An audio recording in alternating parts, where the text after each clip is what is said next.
साधु की आंखें चमकने लगी। ये क्या हो रहा है? उसका शरीर धीरे धीरे पत्थर में बदलने लगा। पिताजी! और वो पूरी तरह पत्थर की मूर्ति बन गई। राज्य में हलचल मच गई, लेकिन असली सफर अब शुरू होने वाला था। अचानक जंगल बदलने लगा, पेड़ जलते हुए दिखाई दिए और हवा में धुआं फैल गया। अचानक आरव के सामने कई रास्ते दिखाई दिए। चलो आरव, क्या जरूरी है? बहुत पुराना राज्य था विराटपुर। ये राज्य अपनी समृद्धि, ज्ञान और शक्ति के लिए दूर दूर तक जाना जाता था। लेकिन इसी चमकदार राज्य के भीतर एक ऐसी कहानी छुपी थी जो आने वाले समय में पूरे राज्य को अंधकार में डुबोने वाली थी। इस राज्य में हर ज्ञान, हर शक्ति मेरे नियंत्रण में है।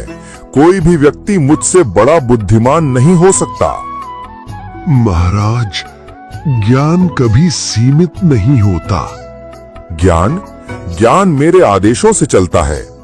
राजा वीरेंद्र शक्तिशाली था, लेकिन उसका घमंड धीरे धीरे उसकी सबसे बड़ी कमजोरी बनता जा रहा था। राजकुमारी नायरा राजा की एकमात्र संतान थी। वो दयालु, समझदार और बहुत सरल हृदय की थी। अगर हम किसी की मदद कर सकते हैं तो हमें देर नहीं करनी चाहिए। राजकुमारी, आपका दिल बहुत साफ है। राज्य के किनारे एक विशाल जंगल था जिसे लोग मौन वन कहते थे। वहां कोई भी बिना कारण प्रवेश नहीं करता था।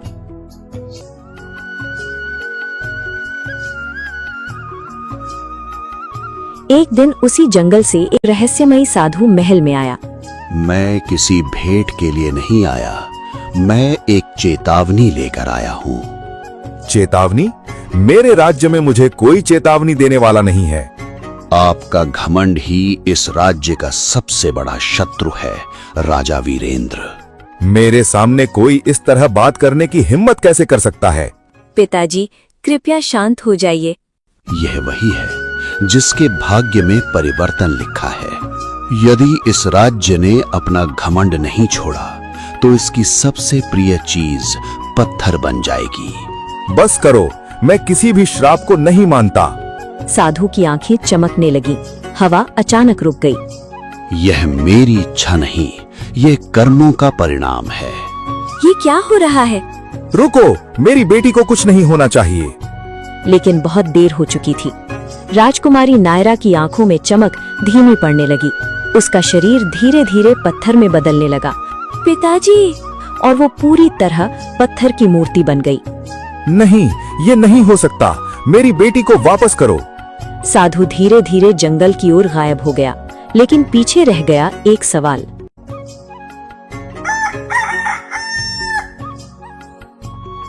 कुछ दिनों बाद महल में एक पत्थर की तख्ती मिली। 3 प्रश्नों के उत्तर खोजो, तभी श्राप टूटेगा। पूरे राज्य में घोषणा करो, जो भी इन 3 प्रश्नों के उत्तर लाएगा उसे अपार धन और सम्मान मिलेगा। राज्य में हलचल मच गई, लेकिन असली सफर अब शुरू होने वाला था।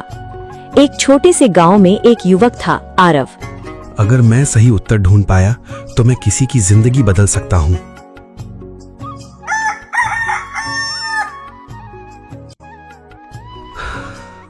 ये रास्ता आसान नहीं होगा, लेकिन मुझे जाना होगा।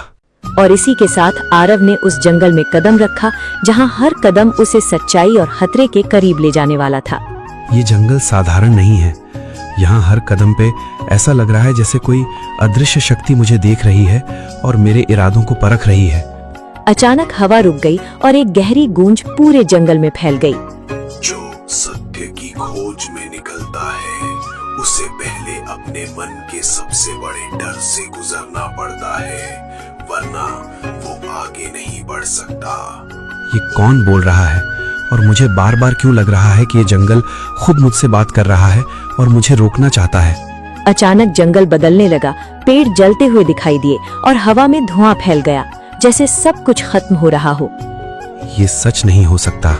ये सिर्फ मेरा डर है जो मुझे कमजोर करने की कोशिश कर रहा है, लेकिन मैं हार नहीं मानूंगा। अगर तुम अपने डर को स्वीकार नहीं कर सकते तो सत्य तक कभी नहीं पहुंच पाओगे और हमेशा इसी भ्रम में खो जाओगे। मैं अपने डर से भागूंगा नहीं, क्योंकि अगर आज मैं डर गया तो मैं अपनी मंजिल और अपनी जिम्मेदारी दोनों खो दूंगा। धीरे धीरे आग और धुआं गायब होने लगा। जंगल फिर से अपने असली रूप में आने लगा, लेकिन अब वो पहले से ज्यादा रहस्यमयी लग रहा था। जंगल के बीच एक पुराना पत्थर चमकने लगा जिस पर कुछ लिखा था। पहला प्रश्न है, सबसे सही समय कौन सा है?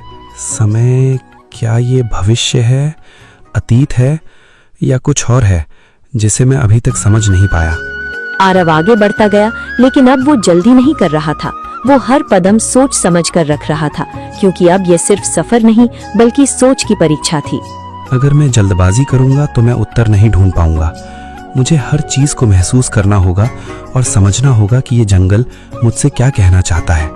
पेड़ों के बीच से हल्की आवाजें आने लगी, जैसे कोई नाम लेकर बुला रहा हो।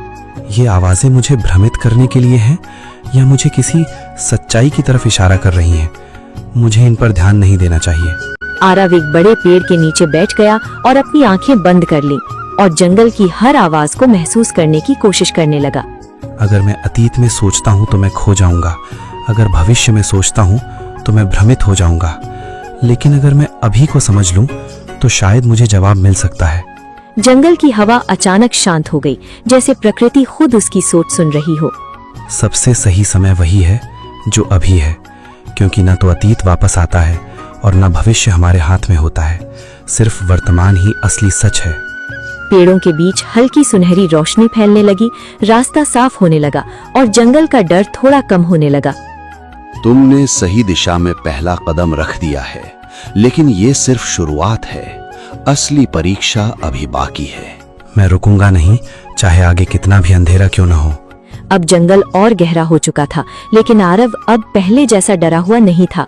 वो समझने लगा था कि ये यात्रा सिर्फ शारीरिक नहीं बल्कि मानसिक परीक्षा भी है। आरव ने पहला प्रश्न हल कर लिया था, लेकिन जंगल ने अब उसके सामने दूसरा रहस्य खड़ा कर दिया था।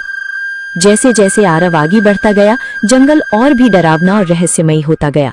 पेड़ों के बीच की दूरी खत्म हो गई और हर दिशा में सिर्फ अंधेरा और सन्नाटा फैल गया। ये जंगल अब साधारण नहीं लग रहा है। यहाँ हर कदम मुझे ऐसा महसूस करा रहा है जैसे मैं किसी जीवित भूल भुलैया में चल रहा हूँ जो मुझे बाहर जाने ही नहीं देना चाहती। अचानक हवा में फुसफुसाहटें गूंजने लगी, जैसे कोई उसके नाम को बार बार पुकार रहा हो और उसके दिमाग को कमजोर करने की कोशिश कर रहा हो। तुम यहाँ क्यों आए हो? वापस लौट जाओ, तुम इस सत्य को नहीं सह पाओगे। ये सिर्फ एक भ्रम है जो मुझे डराने के लिए बनाया गया है, लेकिन मैं जानता हूँ कि मेरा लक्ष्य मुझसे ज्यादा मजबूत है, इसलिए मैं पीछे नहीं हटूंगा। अचानक जंगल बदलने लगा, पेड़ इंसानों की तरह हिलने लगे और जमीन पर पानी की जगह अंधेरा बहने लगा, जैसे पूरा जंगल जीवित हो गया हो। अगर ये जंगल मुझे रोकना चाहता है तो ये उसकी सबसे बड़ी गलती है, क्योंकि मैं अपने रास्ते से नहीं हटने वाला, चाहे मेरे सामने कोई भी शक्ति क्यों ना आ जाए। अचानक एक बड़ा पत्थर जमीन से बाहर निकला, जिस पर चमकते हुए अक्षर उभरने लगे। दूसरा प्रश्न है, सबसे महत्वपूर्ण व्यक्ति कौन है? सबसे महत्वपूर्ण व्यक्ति, क्या वो राजा है, माँ है, मैं हूं, या वो कोई है जिसे मैं अभी देख भी नहीं सकता? तुम गलत सोच रहे हो आरव। महत्वपूर्ण व्यक्ति वही होता है जो सबसे शक्तिशाली होता है। नहीं, ये सच नहीं हो सकता, क्योंकि शक्ति कभी किसी को महत्वपूर्ण नहीं बनाती, बल्कि संबंध और वर्तमान स्थिति ही किसी को महत्वपूर्ण बनाती है। अचानक आरव के सामने उसके गांव, उसकी माँ और बचपन की यादें घूमने लगी, जिससे उसका मन कमजोर होने लगा। ये यादें मुझे कमजोर करने के लिए नहीं है, बल्कि मुझे ये समझाने के लिए है कि मेरे जीवन में कौन सच में महत्वपूर्ण है, लेकिन मैं भ्रम में नहीं फंसूंगा। जंगल की हवा धीरे धीरे शांत होने लगी, जैसे प्रकृति खुद उसकी सोच को स्वीकार कर रही हो। सबसे महत्वपूर्ण व्यक्ति वही है जो मेरे सामने है, क्योंकि जो वर्तमान में मेरे साथ है वही मेरी असली जिम्मेदारी और सच्चाई है।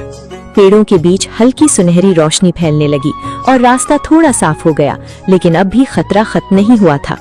तुमने दूसरा प्रश्न भी समझ लिया है, लेकिन याद रखो कि अब तीसरा प्रश्न तुम्हें पूरी तरह बदल देगा। या तो तुम सत्य पालोगे या हमेशा के लिए खो जाओगे। मैं अब पीछे नहीं हट सकता, क्योंकि मैं जानता हूँ कि ये रास्ता सिर्फ मेरे लिए नहीं बल्कि किसी और की जिंदगी बदलने के लिए है। अचानक पूरा जंगल अंधेरे में बदल गया। हर दिशा बंद हो गई और एक गहरी आवाज पूरे वातावरण में फैल गई। अब तुम उस जगह पहुंच चुके हो जहां सच और भ्रम के बीच फर्क मिट जाता है। अगर ये अंतिम परीक्षा है तो मैं इसे स्वीकार करता हूँ, क्योंकि मैं डरने के लिए नहीं बल्कि समझने के लिए यहाँ आया हूँ। आरव ने दूसरा प्रश्न भी हल कर लिया था, लेकिन अब जंगल उसे उस बिंदु पर ले जा रहा था जहां से वापस लौटना संभव नहीं था, और तीसरा प्रश्न उसकी पूरी किस्मत बदलने वाला था। आरव अब जंगल के सबसे गहरे हिस्से में पहुंच चुका था, जहां रोशनी लगभग खत्म हो चुकी थी और हर दिशा में सिर्फ सन्नाटा था। यहाँ तक पहुँच गया हूँ, मतलब अब पीछे लौटना कोई विकल्प नहीं है। अब जो भी होगा मैं सामना करूंगा। जमीन कांपी और एक बड़ा पत्थर ऊपर आया जिस पर आखिरी प्रश्न चमक रहा था। तीसरा और अंतिम प्रश्न है, सबसे जरूरी काम क्या है? ये सवाल बाकी दोनों से ज्यादा कठिन है, क्योंकि ये सिर्फ सोच नहीं बल्कि सही निर्णय की परीक्षा है। चारों तरफ हवा भारी हो गई, जैसे जंगल खुद जवाब सुनना चाहता हो। अगर तुम गलत हुए तो ये यात्रा यहीं समाप्त हो जाएगी। मैंने पहले भी डर को हराया है और अब भी हार नहीं मानूंगा, क्योंकि मैं यहाँ सिर्फ अपने लिए नहीं आया हूँ। अगर पहला उत्तर समय था, दूसरा व्यक्ति था, तो तीसरा काम, शायद निर्णय या कर्म या कुछ ऐसा जो तुरंत करना जरूरी हो। अचानक आरव के सामने कई रास्ते दिखाई दिए। माँ, राजा, खजाना, राजकुमारी, सब अलग अलग दिशाओं में। चुनो आरव, क्या जरूरी है? ये सब मुझे भ्रमित करने के लिए है, लेकिन असली जवाब इन रास्तों में नहीं बल्कि मेरे निर्णय में छुपा है। सबसे जरूरी काम वही है जो अभी सही करना जरूरी है, क्योंकि समय, व्यक्ति और काम तीनों तभी सही होते हैं जब हम सही निर्णय लेते हैं। जंगल अचानक शांत हो गया, हवा हल्की हो गई और अंधेरा थोड़ा हटने लगा। जंगल ने जैसे उसका जवाब स्वीकार कर लिया हो। साधु सामने आया, लेकिन इस बार उसका चेहरा और शांत था। तुमने तीनों प्रश्नों को समझ लिया है, लेकिन अब असली सच जानने का समय है। तुम कौन हो सच में, और ये सब क्यों हो रहा है? तुम जल्द ही सब समझ जाओगे। जंगल के बीच एक बड़ा द्वार जैसा रास्ता खुल गया जो पत्थरों से बना था। अब पीछे लौटना नहीं है, मैं अंत तक जाऊंगा। आरव ने तीनों प्रश्नों के उत्तर ढूंढ लिए थे, लेकिन अब उसे उस सच्चाई का सामना करना था जो पूरे श्राप के पीछे छुपी थी। अब जो भी सच होगा मुझे उसे स्वीकार ही करना होगा, चाहे वो कितना भी कठिन क्यों ना हो। जैसे ही आरव अंदर गया, पूरा माहौल बदल गया। वहाँ डर नहीं था, बल्कि एक अजीब सी शांति थी। ये जगह डरावनी नहीं लग रही, बल्कि ऐसा लग रहा है जैसे कोई मुझे देख रहा है, लेकिन दुश्मन नहीं, कोई और ही है। अचानक हवा चमकने लगी और एक रोशनी से एक परी प्रकट हुई।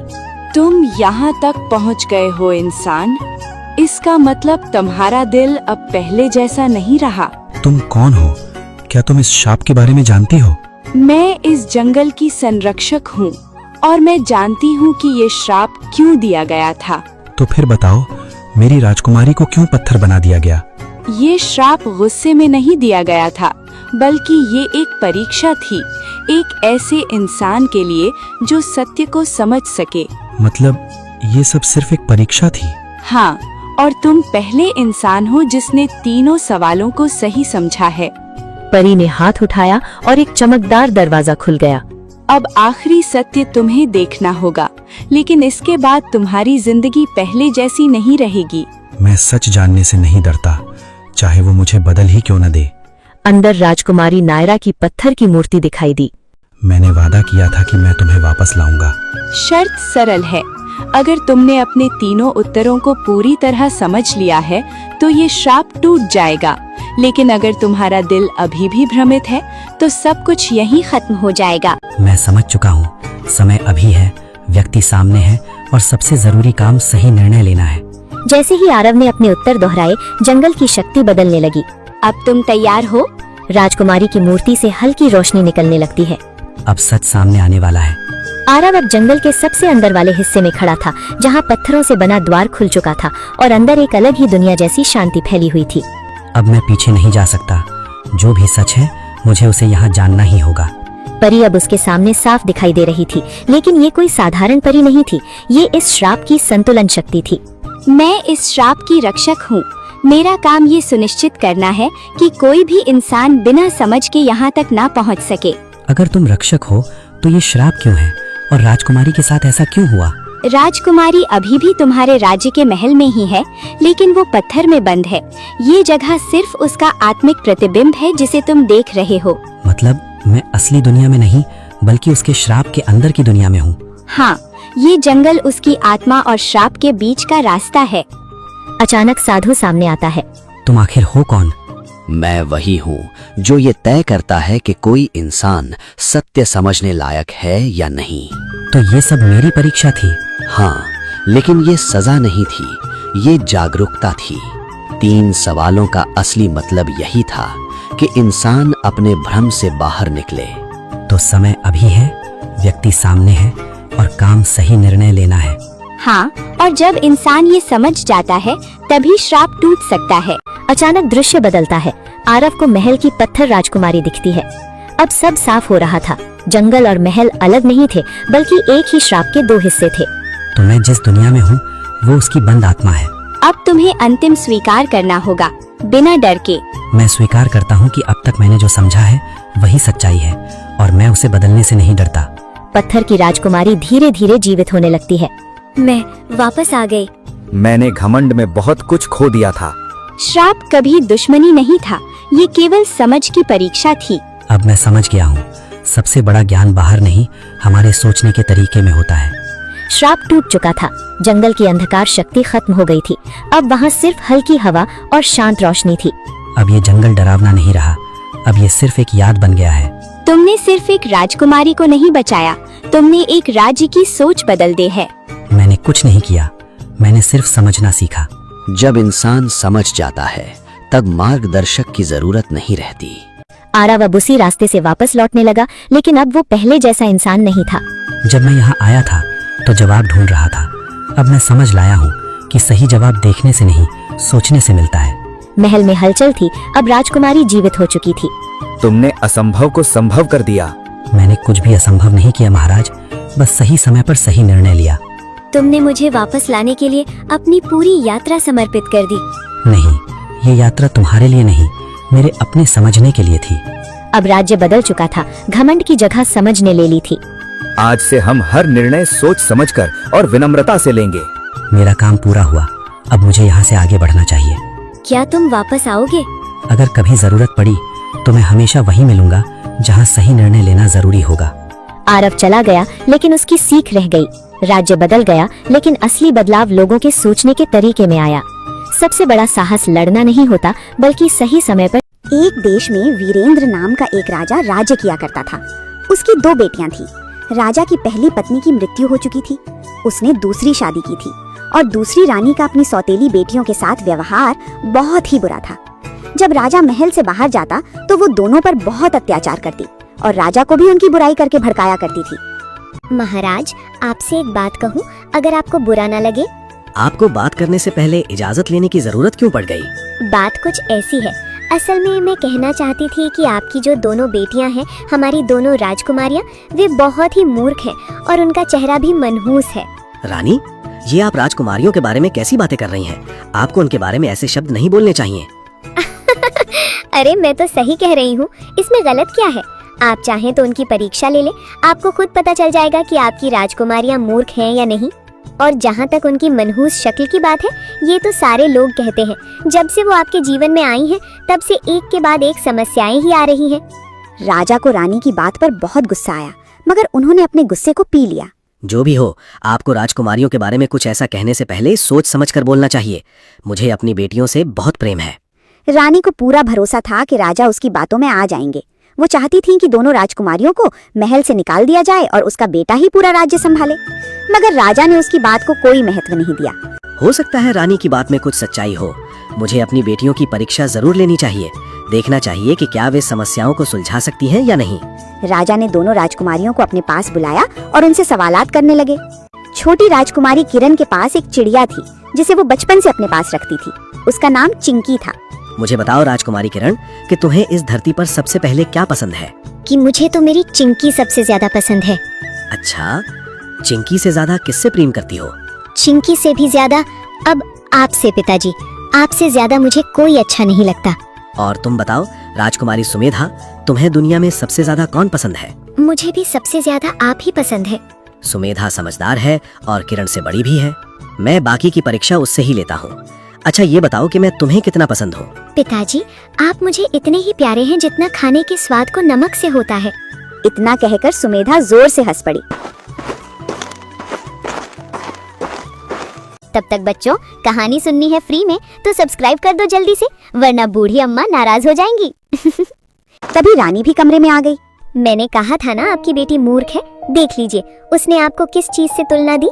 नमक, जो सबसे सस्ती चीज है, थोड़े से पैसों में मिल जाता है। अपने ही पिता को उसने नमक कहा। सुमेधा, मुझे तुम्हारी ये बात बहुत बुरी लगी। मैंने कभी नहीं सोचा था कि तुम इतनी नासमझ हो। तुम्हें ये भी नहीं समझ कि किससे कैसे बात करनी चाहिए? पिताजी, ऐसी बात नहीं है। आपने मेरी बात का मतलब गलत समझा। मैं बस कहना, तुम जो कहना चाहती थी कह चुकी। अपने पिता का अपमान कर चुकी। आज तक किसी की हिम्मत नहीं हुई राजा के सामने ऐसा कहने की, लेकिन तुमने कर दिया। राजकुमारी सुमेधा अपने पिता और सौतेली माँ की बातों से रोने लगी थी। सुमेधा की बात का मतलब वो नहीं था जो उन्होंने समझा था। इसके बाद राजा ने सुमेधा से दोबारा बात तक नहीं की। कुछ दिन बीते और एक दिन राजा रानी के पास आए। मैं दूसरे राज्य में जा रहा हूँ, वहाँ के राजा से कुछ बात करनी है। मैं चाहता हूँ कि राजकुमारी सुमेधा का विवाह राजकुमार अर्जुन सिंह से कर दूं। इसी कारण मैं महल छोड़कर वहाँ जा रहा हूँ। आप जानती ही हैं कि वहाँ का राजा खुद नहीं आ सकता, इसीलिए मुझे ही वहाँ जाना पड़ रहा है। अरे, इस सुमेधा की शादी अर्जुन सिंह जैसे राजकुमार से होगी? ऐसा मैं कभी नहीं होने दूंगी। नहीं, राजकुमारी की शादी अर्जुन सिंह से नहीं हो सकती। मगर राजा किसी भी हाल में रानी की बात सुनने को तैयार नहीं थे। उनका मन अब राजकुमारी से आघात हो चुका था। वो जल्द से जल्द उसका विवाह कर उसे अपनी आंखों से दूर करना चाहते थे। और फिर राजा दूसरे राज्य के लिए रवाना हो गए। इधर रानी राजकुमारियों से छुटकारा पाने की साजिश करने लगती है।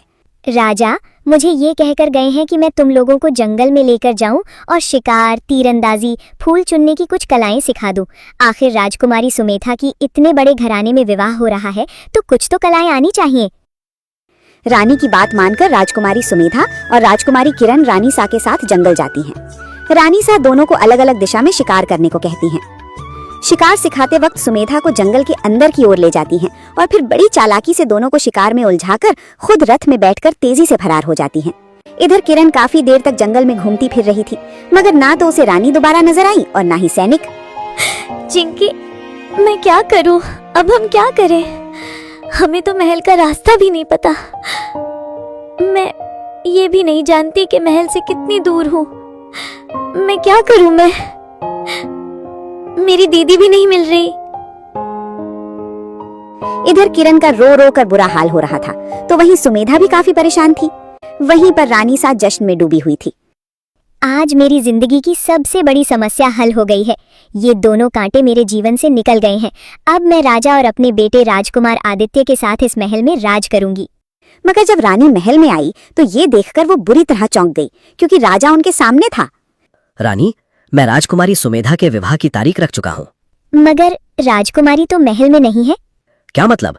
कहाँ है राजकुमारी? और आप इस वक्त कहाँ से आ रही हैं? मैंने तो सुना था कि आप दोनों राजकुमारियों को अपने साथ ले जा रही थी। नहीं, मैं राजकुमारियों को अपने साथ कहीं नहीं ले गई, बल्कि दोनों राजकुमारियां महल से गायब हो चुकी हैं। राजकुमारियां कैसे गायब हो सकती हैं? रानी, आप क्या कह रही हैं? खुलकर बताइए मुझे। मैंने राजकुमारी सुमेधा से इस बात का जिक्र किया था कि आप उनका विवाह अर्जुन सिंह के साथ कराना चाहती हैं। तब राजकुमारी ने कहा कि वो ये महल छोड़ देंगी, मगर अर्जुन के साथ विवाह नहीं करेंगी। वो किसी और से प्रेम करती हैं। मेरे समझाने पर वो राजकुमारी किरण को लेकर महल से भाग गईं। मैं उन्हीं को ढूंढने गई थी, मगर वो मुझे कहीं नहीं मिली। ये सुनकर राजा को बहुत ही ज्यादा गुस्सा आया। मैं राजकुमारी सुमेधा को नहीं छोड़ूंगा। राजकुमारी किरण को भी सजा दूंगा कि उसने अपनी बहन का साथ क्यों दिया। राजा अपने सैनिकों को लेकर जंगल की ओर निकल पड़े और राजकुमारी सुमेधा और किरण को आवाजें लगाने लगे। तभी सुमेधा को कुछ आवाजें सुनाई पड़ी। वो अचंभित होकर अपने आसपास देखने लगी। तभी उसे एक सैनिक दिखाई पड़ा। राजकुमारी, आप यहाँ हैं। हम कब से आपकी तलाश कर रहे हैं। सैनिक, क्या हुआ? राजकुमारी, राजा बहुत गुस्से में हैं। उन्हें रानी ने आपके खिलाफ बहकाया है कि आप महल से भाग गई हैं। राजा आपको मारने के लिए खोज रहे हैं। राजा का गुस्सा अभी 7वें आसमान पर है। ये क्या कह रहे हो तुम? मेरी माने तो आप राजा का गुस्सा ठंडा होने तक किसी स्थान पर छिपकर बैठ जाएं। जब राजा का गुस्सा ठंडा हो तब आप उनके सामने आकर अपनी बात बता देना। ऐसा कैसे हो सकता है? ऐसे तो पिताजी ज्यादा गुस्सा करेंगे। मैं राजकुमारी किरण को ढूंढने के लिए जा रहा हूँ। भगवान से प्रार्थना है कि राजकुमारी किरण मिल जाए, वो तो बहुत छोटी हैं। हे भगवान, मैं क्या करूं? अभी मैं अपने महल वापस नहीं जा सकती, तो फिर मुझे छिपकर कहीं रहना होगा। मगर कहाँ? राजकुमारी सुमेधा सैनिक के बताए हुए रास्ते पर चलने लगी। वो एक गांव में पहुंच गई। सबसे पहला घर एक गरीब लकड़हारे का था। अरे बेटी, कौन हो तुम? राजकुमारी सुमेधा ने अपनी सारी कहानी उसे सुनाई। बेटी, तुम्हारी कहानी सुनकर मुझे बहुत दुख हुआ है। जब तक रहना चाहो तुम यहाँ रह सकती हो, हमारी बेटी बनकर। हमें तुमसे कोई शिकायत नहीं होगी। हम वादा करते हैं कि हमसे जो हो सकेगा हम तुम्हारे लिए जरूर करेंगे। मैं भी आपकी सेवा करूंगी। जो आप कहेंगे वो करूंगी। आपके लिए खाना भी बनाऊंगी और आपके घर के काम भी करूंगी। मेरी माँ ने मरने से पहले मुझे सब सिखाया था। मेरी माँ का कहना था कि राजकुमारी को भी घर के काम और खाना बनाना आना चाहिए। मेरे हाथ में मेरी माँ जैसा स्वाद है। इतनी देर में लकड़हारे की पत्नी भी वहां आ गई और वो भी राजकुमारी को अपनी बेटी बना लेती है। मुझे पता नहीं कब तक। मुझे पिताजी के गुस्से के उतरने का इंतजार करना होगा। जब पिताजी का गुस्सा खत्म होगा तब सैनिक आकर मुझे बता देंगे। तब तक मैं इन लोगों के साथ उनकी बेटी बनकर ही रहूंगी, उनकी सेवा करूंगी। राजकुमारी सुमेधा एक लकड़हारे के घर रहने लगी और इधर राजकुमारी किरण अपनी चिंकी को उठाकर जंगल में एक तरफ चल रही थी। तभी राजा सामने से आए। मेरी बेटी, कैसी हो तुम? और तुम्हारी वो बहन कहाँ है जो तुम्हें महल से भगा कर लाई है? किरण अपने पिताजी को सामने देखकर पूरी तरह रोने लगी। पिताजी। फिर उसने सारी बात पिताजी को बताई कि किस तरह रानी उन्हें दोनों को महल से लेकर यहाँ लाई थी और फिर यहाँ छोड़कर चली गई।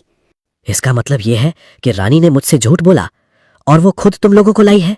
जैसे उसने तुम्हें इस जंगल में छोड़ दिया, वैसे ही राजकुमारी सुमेधा भी जंगल में कहीं भटक रही होगी। मगर सुमेधा तो समझदार है, बड़ी भी है, उसे तो महल के रास्तों का मालूम होना चाहिए। और फिर राजा और उनके सैनिक पूरे जंगल में ढूंढते रहे, मगर उन्हें सुमेधा कहीं नहीं मिली। राजा को बहुत गुस्सा था। मैं रानी को जिंदा नहीं छोड़ूंगा।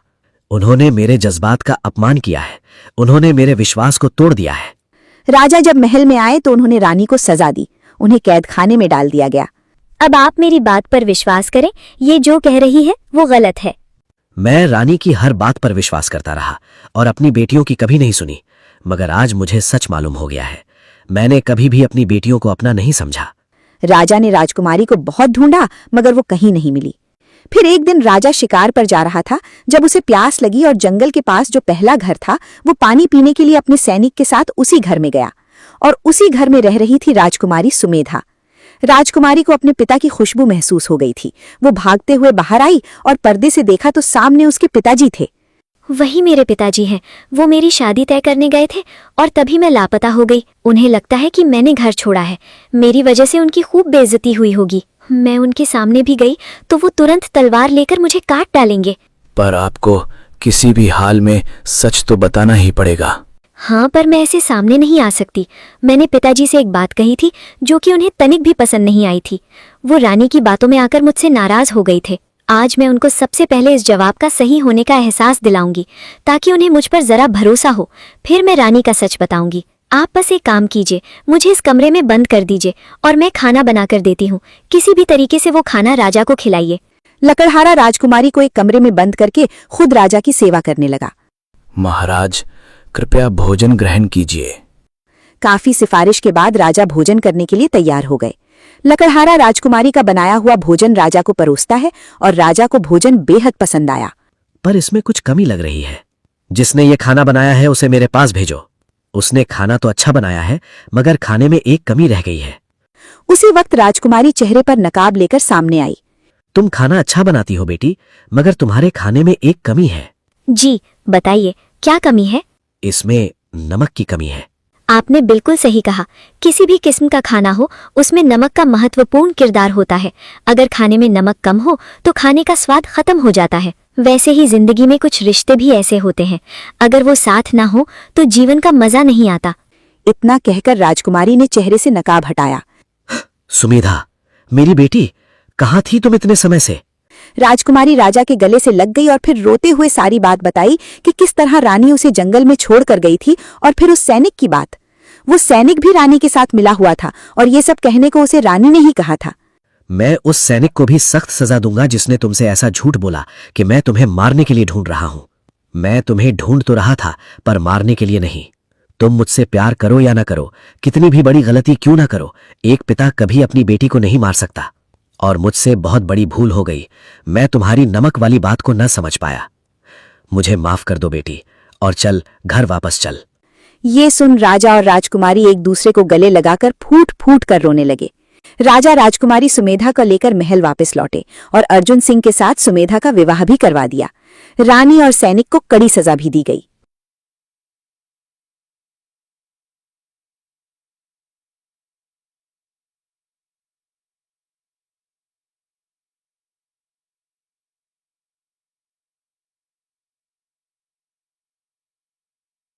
अरे काव्या, तू यहाँ?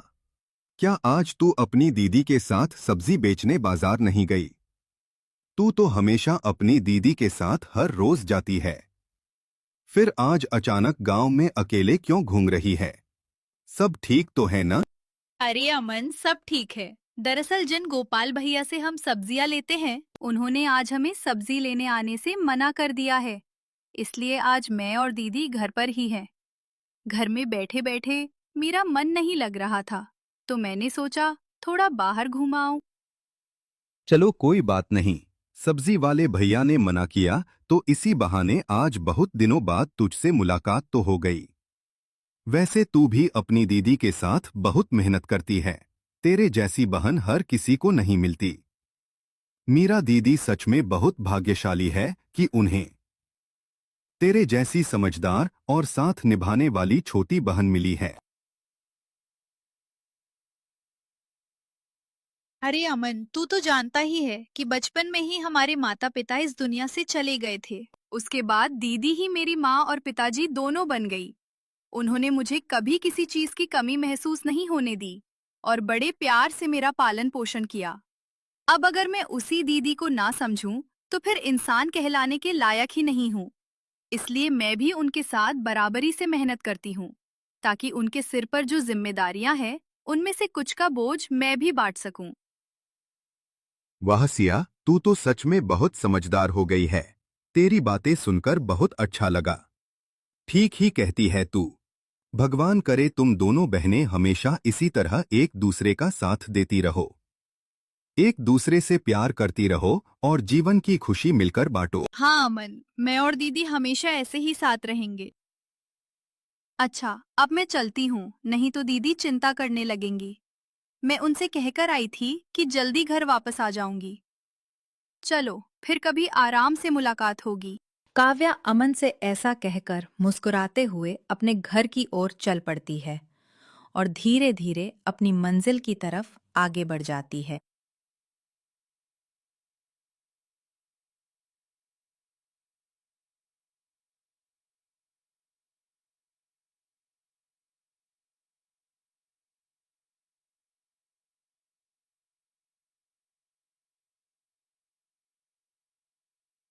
अरे छोटी, तू तो बहुत जल्दी आ गई।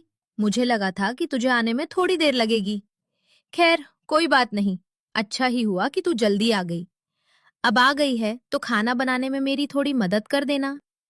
वो दीदी, मैं ज्यादा दूर नहीं गई थी, बस थोड़ा बाहर घूमने निकली थी। तभी रास्ते में राजू से मुलाकात हो गई। फिर उससे थोड़ी देर बातें की और उसके बाद घर वापस आ गई। अब आप चिंता मत कीजिए, मैं अभी आपके काम में हाथ बटा देती हूँ। सिया के ऐसा कहने के बाद दोनों बहनें घर के अंदर चली गईं।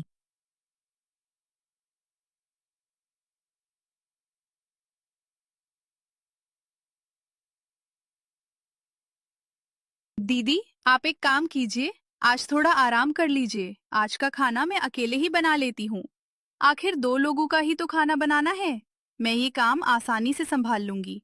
आप बस आराम कीजिए। अरे छोटी, मैं भी तेरी मदद कर देती हूँ ना। इससे काम जल्दी हो जाएगा। तू अकेले बेकार में इतनी मेहनत क्यों करेगी?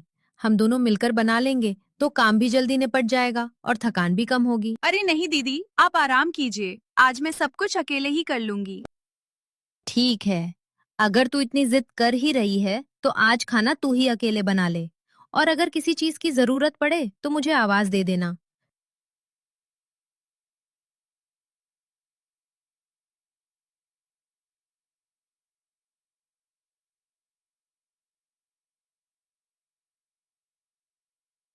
छोटी भी ना आजकल तो मुझसे भी ज्यादा मेरी चिंता करने लगी है।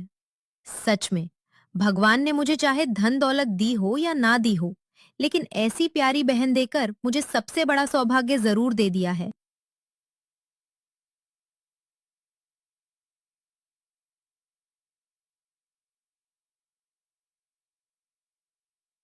दीदी, खाना तैयार हो गया है। आइए, अब आप और मैं दोनों मिलकर आराम से खाना खा लेते हैं। मेरी छोटी तो अब सच में बहुत बड़ी हो गई है, मुझसे भी जल्दी खाना बना लिया। चलो अब दोनों मिलकर खाना खा लेते हैं। आज तो अच्छा ही हुआ कि भैया ने सब्जी नहीं दी, हम दोनों को आराम करने का मौका भी मिल गया और मुझे तेरे हाथों का बना स्वादिष्ट खाना खाने को भी मिल गया। मीरा के ऐसा कहने के बाद दोनों बहनें रसोई में जाती है और साथ बैठकर प्यार से खाना खा लेती है।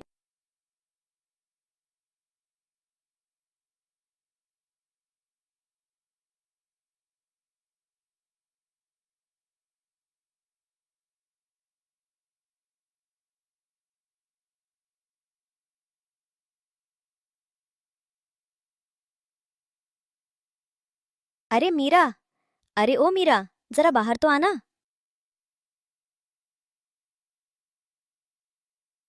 अरे मीरा, क्या तुम्हारे पास कुछ बची हुई सब्जियां होंगी? दरअसल तुम्हारे चाचा जी आज बाजार नहीं गए थे, इसलिए घर में बिल्कुल भी सब्जी नहीं है। मुझे लगा कि कभी कभार सब्जी बेचने के बाद तुम्हारे पास थोड़ी बहुत सब्जियां बच जाती होंगी, इसलिए सोचा तुमसे ही थोड़ा सा खरीद लूं। अरे चाची जी, आप सही कह रही हैं। कभी कभी हमारे पास थोड़ी बहुत सब्जी बच जाती है, लेकिन आज बात कुछ और है। दरअसल हम जिस भैया से सब्जी लेते हैं, उन्होंने आज हमें सब्जी लेने आने से मना कर दिया था, इसलिए हम पूरे दिन घर पर ही रहे और सब्जी बेचने भी नहीं गए। अभी तो घर में आपको देने लायक सब्जी भी नहीं है, आप बुरा मत मानिएगा। अगर होती तो हम आपको जरूर दे देते। अरे कोई बात नहीं मीरा बेटी, मैंने सोचा था कि शायद तुम्हारे पास कुछ सब्जी बची होगी, इसलिए पूछने चली आई। खैर, जब नहीं है तो आज किसी और तरह का इंतजाम करना पड़ेगा। अच्छा मीरा बेटी, अब मैं चलती हूँ। चाची रिया से ऐसा कहकर वहां से चली जाती हैं।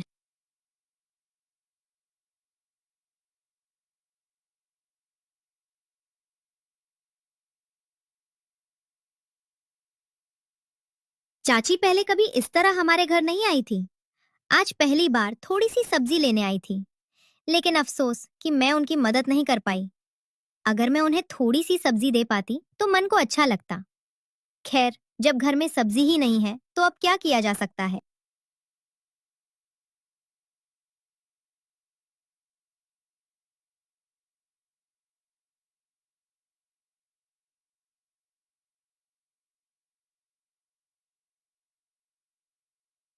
अरे दीदी, इतनी रात गए कौन आया था?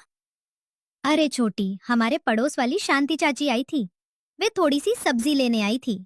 उन्हें लगा था कि दिन में बेचने के बाद हमारे पास कुछ सब्जियां बची होंगी, लेकिन आज तो हम दोनों पूरे दिन घर पर ही थे, इसलिए मैं उनकी मदद नहीं कर पाई। खैर, अब तू बैठ और आराम कर, मैं रसोई में जाकर रात के खाने का इंतजाम करती हूँ।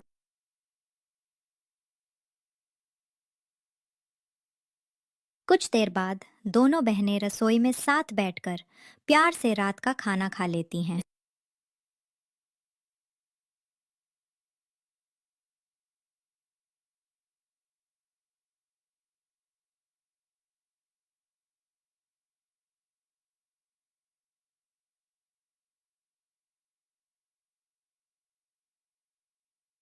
चल छोटी, आज किसी तरह सब्जियां बेचकर घर का राशन लाना पड़ेगा।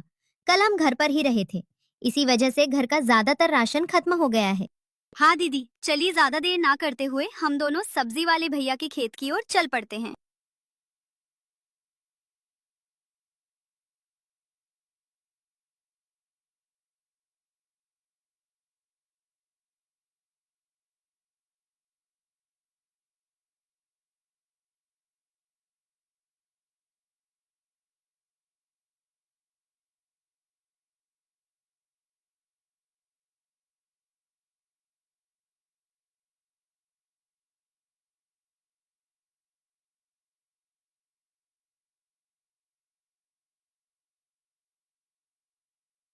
अरे मीरा, काव्या, तुम दोनों सब्जी लेने आ गईं।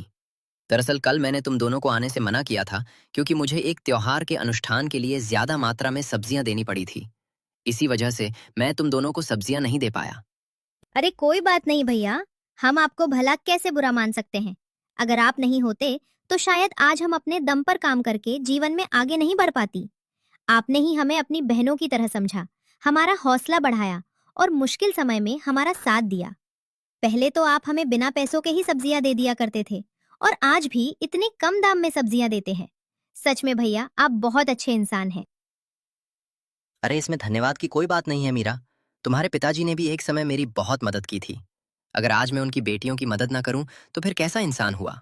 खैर, अब मैं तुम दोनों को सब्जियां दे देता हूं ताकि तुम दोनों बाजार जाकर उन्हें बेच सको।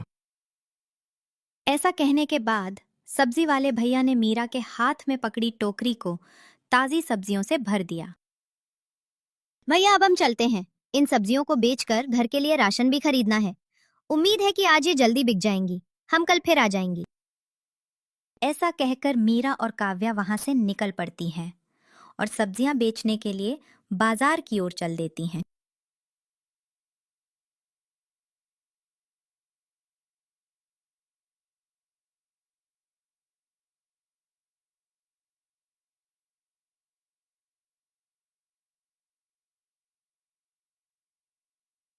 अरे सब्जी ले लो, सब्जियां ले लो, तो ताजी ताजी सब्जियां ले लो।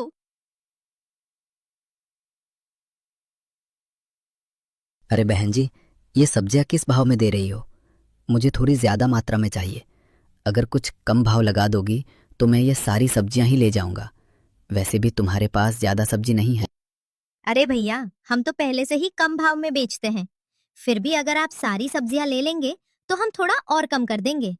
वैसे हम 1 किलो 30 रुपए में बेचते हैं, लेकिन आप सारी ले रहे हैं तो कुछ रियायत कर। ठीक है, फिर मुझे ये सारी सब्जियां दे दो। लेकिन एक दिक्कत हो गई है, मैं घर से ठेली लाना भूल गया।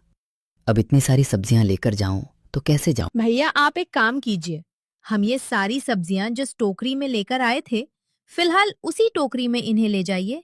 शाम को हमारे घर आकर टोकरी वापस दे दीजिएगा, क्योंकि सब्जी लाने के लिए हमारे पास यही एक टोकरी है।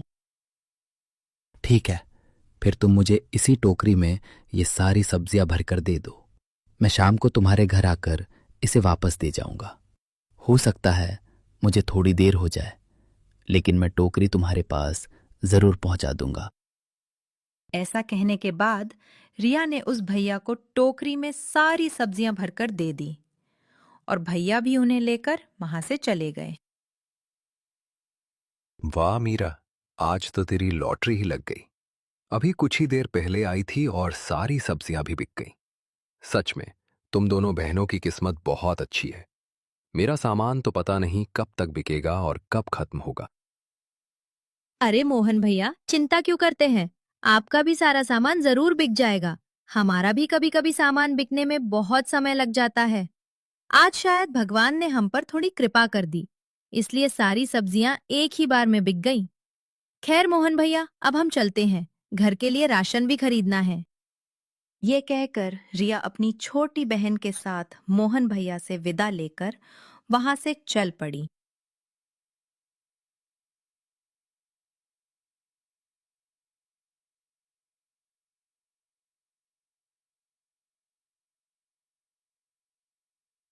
अब मेरा भी सारा सामान बिक जाए तो अच्छा है। दोनों बहनें भी चली गईं, इसलिए यहां अकेले बैठकर भी अच्छा नहीं लग रहा है।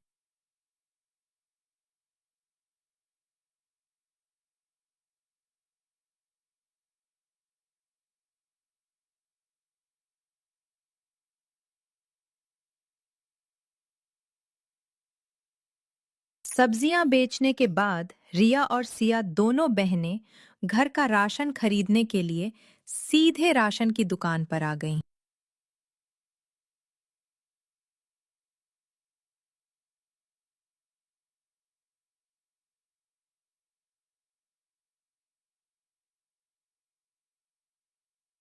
दीदी, क्या मैं आपसे एक बात कहूँ? अरे हाँ छोटी, बोल ना, क्या बात है? तुझे कुछ कहने के लिए भला पूछने की क्या जरूरत है?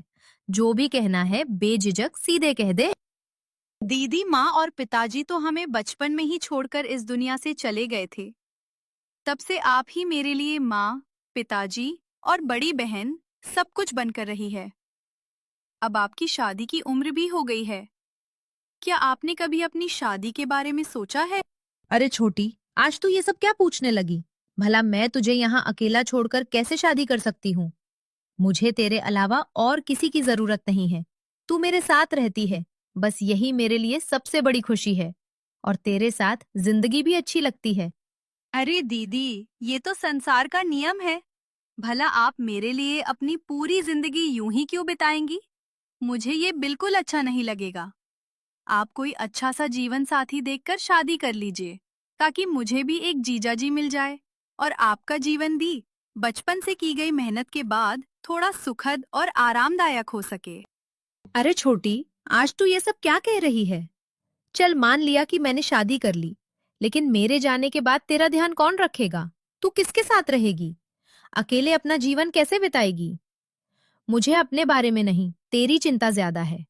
जब तेरी उम्र हो जाएगी, तब मैं तेरे लिए एक अच्छा सा लड़का देखकर तेरी शादी कर दूंगी।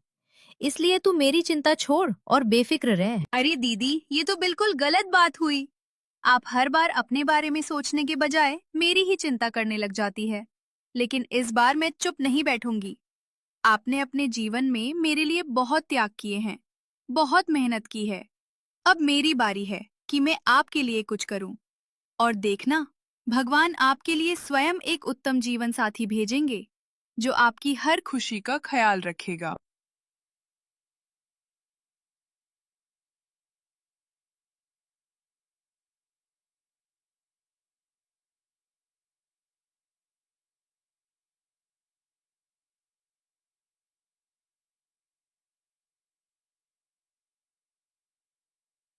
अरे मीरा, काव्या, तुम दोनों कहाँ हो? जरा बाहर तो आओ।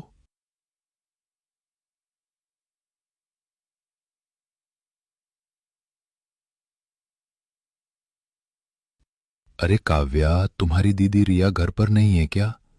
दरअसल मैं दिन में तुम लोगों से जो सब्जियां लेकर गया था, उसी की टोकरी लौटाने आया हूं।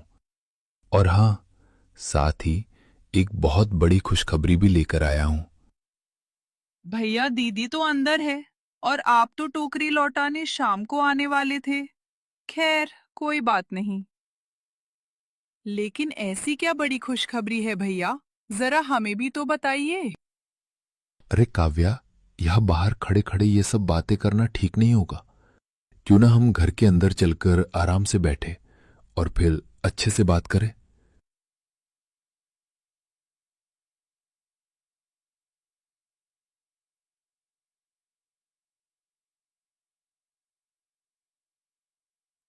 मीरा, मैं तुम्हारे लिए एक बहुत बड़ी खुशखबरी लेकर आया हूं।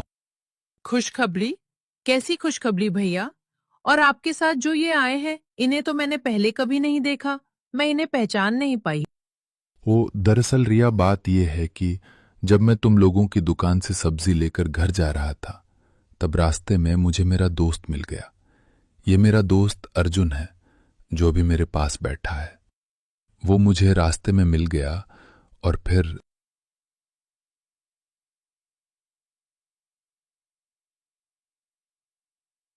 अरे भाई, हाथ में इतनी सारी सब्जियों की टोकरी लेकर कहां से आ रहे हो? और इन सारी सब्जियों का करोगे क्या? अरे अर्जुन भाई, घर में मेहमान आने वाले हैं, इसलिए मैं इतनी सारी सब्जियां लेकर आया हूं। ये सब्जियां मैं रिया और सिया, जो अनाथ दो बहनें दुकान लगाती हैं, उनसे लेकर आया हूं। वैसे तुम कहाँ जा रहे थे? मैं बस ऐसे ही थोड़ा बाहर निकल आया था। दरअसल आज कारखाना बंद है और सारे कर्मचारियों को भी छुट्टी दे दी है। वैसे तुमने जो कहा कि तुम दोनों बहनों से सब्जियां लेकर आए हो, उसी बारे में मुझे तुमसे एक जरूरी बात करनी थी। अरे हाँ भाई, बताओ क्या जरूरी बात करनी है? तुम्हें तो पता ही है भाई, मेरी अब शादी की उम्र भी हो चुकी है और तुम्हें यह भी पता है कि मेरा अपना व्यवसाय है। इसलिए मैं जिससे शादी करूंगा उसे खुश रख पाऊंगा। असली बात यह है कि मीरा की भी अब शादी की उम्र हो गई है। मैं उसे काफी समय से पसंद करता हूं, लेकिन मैं हमेशा यही चाहता था कि पहले कुछ अच्छा काम कर लूं, फिर उसे बताऊं। शायद अब सही समय आ गया है। क्या तुम इसमें मेरी मदद करोगे? अरे भाई क्यों नहीं, मैं जरूर इसमें तुम्हारी मदद करूंगा। वैसे भी आज मैं शाम या रात को उन लोगों के घर जाऊंगा, क्योंकि ये जो सब्जियों की टोकरी है ना, इसे लौटाने जाना है। तो तुम एक काम करना, तुम भी मेरे साथ चलना। आज मीरा को ये खुशखबरी दे देना अच्छा ही होगा। बेचारी अनाथ है, बचपन से मेहनत करके ही अपना जीवन बिताया है। अगर उसके जीवन में थोड़ा सुख और खुशियां आ जाए तो अच्छा लगेगा। ठीक है, फिर आज हम उन लोगों के घर जाएंगे और रिया को मेरा प्रस्ताव दे देंगे। मुझे उम्मीद है कि वो मेरे प्रस्ताव को अस्वीकार नहीं करेगी। ठीक है, फिर अभी मैं घर जाता हूं। रात को हम साथ मिलकर मीरा के घर चलेंगे। अब तुम अपना फैसला बताओ रिया। हमने तो अपनी बात बता दी है, और अभी मोहन थोड़ा शर्मा रहा है, इसलिए मैंने ही सब कुछ बता दिया। मेरे हिसाब से तो इतना अच्छा प्रस्ताव ठुकराने की कोई वजह नहीं है, और सच कहूं तो मोहन बहुत अच्छा लड़का है। भैया, मुझे आपकी बात समझ आ गई है, लेकिन मैं ये प्रस्ताव स्वीकार नहीं कर सकती, क्योंकि मेरी छोटी बहन सिया के अलावा मेरा कोई और नहीं है। मेरी शादी के बाद वो किसके साथ रहेगी और कैसे रहेगी? इसी कारण मैंने अपनी शादी के बारे में कभी सोचा ही नहीं। मैं अपनी छोटी बहन के बिना एक पल भी नहीं रह सकती। मीरा, अगर तुम सिर्फ इसी वजह से इनकार कर रही हो तो ये कोई बड़ी बात नहीं है। मेरी भी कोई बहन नहीं है, इसलिए सिया को हम अपने साथ ही रखेंगे। मैं उसे साली नहीं बल्कि अपनी सगी बहन जैसा दर्जा देना चाहता हूं। मैं तुमसे सच्चे दिल से प्यार करता, इसलिए कृपया मेरा प्रस्ताव स्वीकार कर लो। ये बात सुनकर काव्या बहुत खुश हो जाती है और अपनी दीदी से कहती है, अरे दीदी, मैंने आपसे कहा था ना कि भगवान ने आपके लिए एक उत्तम जीवन साथी हमारे घर भेज दिया है, और आपको मेरे लिए जो चिंता थी वो भी अब दूर हो गई है। आप कृपया ये प्रस्ताव स्वीकार कर लीजिए। ठीक है छोटी, तेरी खुशी के लिए मैं ये प्रस्ताव स्वीकार कर लेती हूँ। और भैया, आपका भी बहुत बहुत धन्यवाद कि आप इन्हें हमारे घर तक लेकर आए। मैंने कभी सोचा भी नहीं था कि मेरे जीवन में कोई इस तरह अचानक मेरे घर आएगा, और मुझे तो ये भी नहीं लगा था कि कोई मुझे पसंद करेगा, क्योंकि मुझे कभी ऐसा नहीं लगता कि मुझ में कोई खासियत है जिसे कोई पसंद कर सके। अरे मीरा, तुम ऐसा क्यों सोचती हो? आज के समय में तुम्हारी जैसी लड़की बहुत कम मिलती है। तुमने बचपन से ही साहस और मेहनत से अपना जीवन आगे बढ़ाया और अपनी छोटी बहन का भी ख्याल रखा। यही सब बातें तुम्हारी खासियत है, जिनकी वजह से मैं तुम्हें पसंद करता हूँ। मैंने पहले से ही तय कर लिया था कि अगर तुमसे विवाह करूँगा तो अपने पैरों पर खड़ा होकर ही आऊँगा, ताकि तुम्हें खुश रख सकूँ। इसलिए मैंने पूरी मेहनत करके अपना खुद का व्यवसाय शुरू किया, और उसके बाद ही तुम्हारे पास आया हूँ। तो मीरा और काव्या, अब ये सारी बातें छोड़ो। आज खुशी का दिन है। आज से तुम दोनों बहनों को एक नया जीवन मिलने जा रहा है, इसलिए अब बाकी बातों को भूलकर आगे के जीवन के बारे में सोचो। और इसी के मीरा और अर्जुन के रिश्ते की बात पक्की कर दी जाती है। इसी तरह मीरा और काव्या का नया जीवन शुरू होता है, और इस कहानी का सुखद अंत हो जाता है। जंगल में एक स्त्री हाथ में एक प्राचीन बक्सा लेकर लगातार दौड़ी जा रही थी। उसके पीछे एक नकाबपोश भी दौड़ रहा था। भाग! कितना भागेगी, भाग! कितना भी तेज भाग ले, लेकिन वो बक्सा मैं तुम्हारे हाथों से छीन कर रहूंगा। अरे रुक जा तू, अरे रुक जा। मैं ये बक्सा तुम्हें किसी कीमत पर नहीं दूंगी। ये बक्सा मुझे मिला है, इस बक्से के अंदर का खजाना भी मेरा है। तभी अचानक रास्ते में एक कुआं आ गया, जिस पर उस स्त्री की नजर नहीं पड़ पाई। उसका पैर फिसल गया, उसके हाथ से बक्सा गिर गया। स्त्री कुएं के अंदर गिरने लगी, लेकिन अगले ही पल उसने पूरी शक्ति से कुएं के किनारे को पकड़ लिया। मुझे बचाओ, मुझे बचाओ। ससुरा, कौनो मूर्ख ही होगा जो तुमको बचाएगा। अब तो ये बक्सा मेरा है। मुझे बचा लो, भले ही इस बक्से को तुम रख लो, लेकिन मुझे बचा लो। तुझे तो मैं किसी भी कीमत पर न बचाऊं। तुझे बचाने का मतलब है इस बक्से का मेरे हाथ से निकल जाना, और इसका सारा खजाना अब मेरा होगा। तभी अचानक स्त्री का हाथ कुएं के किनारे से छूट गया और वो कुएं के अंदर गिर गई। गिरते समय उसका हाथ कुएं के ऊपर निकले एक पत्थर से टकराया। कुएं के अंदर एक तेज आवाज गूंज उठी। नकाबपोश कुएं के अंदर झांकने लगा। ये अंधा कुआं था, इसके अंदर आज तक जो भी गया बाहर नहीं आया। इतना कहकर नकाबपोश ने उस बक्से को खोला जिसमें स्वर्ण मुद्राएं और हीरे मोती भरे हुए थे। नकाबपोश की आंखों में चमक आ गई। धनवान तो मैं था ही, लेकिन अब और ज्यादा धनवान हो गया हूँ। इतना कहकर नकाबपोश ने उस प्राचीन बक्से को बंद किया और धीरे धीरे कदमों से जंगल की गहराइयों में गुम हो गया। इस घटना के कुछ वर्षों बाद रामलाल सोकर उठा ही था कि तभी उसके घर की कुंडी किसी ने खटखटाई। रामलाल ने जैसे ही दरवाजा खोला तो बाहर गांव की एक अनाथ लड़की राधा हाथ में दूध लिए खड़ी थी। रामलाल चाचा, मैं दूध लेकर आई हूँ। अरे राधा बेटा, आजकल तुम्हारा दूध बहुत ही पतला होता जा रहा है। मेरी पत्नी भी तुमसे कई बार शिकायत कर चुकी है। देखो ऐसा है, अगर ऐसा ही दूध आता रहा तो मुझे मजबूरन तुमसे दूध लेना बंद करना पड़ेगा भाई। हाँ रामलाल चाचा, कुछ दिनों से मेरी गाय बीमार चल रही है। अरे तो अगर तुम्हारी गाय बीमार है, कोई समस्या है तो उसका अच्छी जगह इलाज करवाओ। इतना कहकर रामलाल ने दूध ले लिया और कुछ धन राधा को दे दिया। राधा चुपचाप अपने घर वापस आ गई।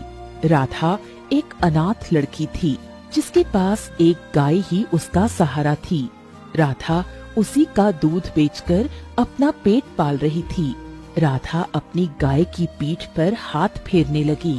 रामलाल चाचा बिल्कुल सही कह रहे हैं। आज मैं तुझे किसी बहुत अच्छे वैद्य के पास लेकर जाऊंगी। वो तुझे जड़ी बूटियां खिलाएंगे, तुम स्वस्थ हो जाओगी। शाम को राधा अपनी गाय को एक बूढ़े वैद्य के पास लेकर गई। वैद्य जी, मेरी गाय कुछ दिनों से दूध अच्छा नहीं दे रही है। वैद्य ने गाय की जांच पड़ताल की और निराश स्वर में राधा की ओर देखा। बेटा, तुमने आने में बहुत देर कर दी राधा। क्या मतलब? मतलब ये है कि तुम्हारी गाय काफी समय से बीमार चल रही थी और बीमारी इसके शरीर में घर कर गई है। कुछ दिनों बाद ये दूध देना भी बंद कर देगी और सूख कर कांटा हो जाएगी और अभी अधिक समय तक नहीं जी पाएगी ये। ऐसा मत कहिए। अगर मेरी गाय मुझे छोड़कर चली गई तो मैं क्या करूंगी? इस गांव में केवल मेरी गाय ही है जिससे मैं अपने मन की हर बात करती हूँ। ये मेरी मित्र भी है और मेरी माँ भी है।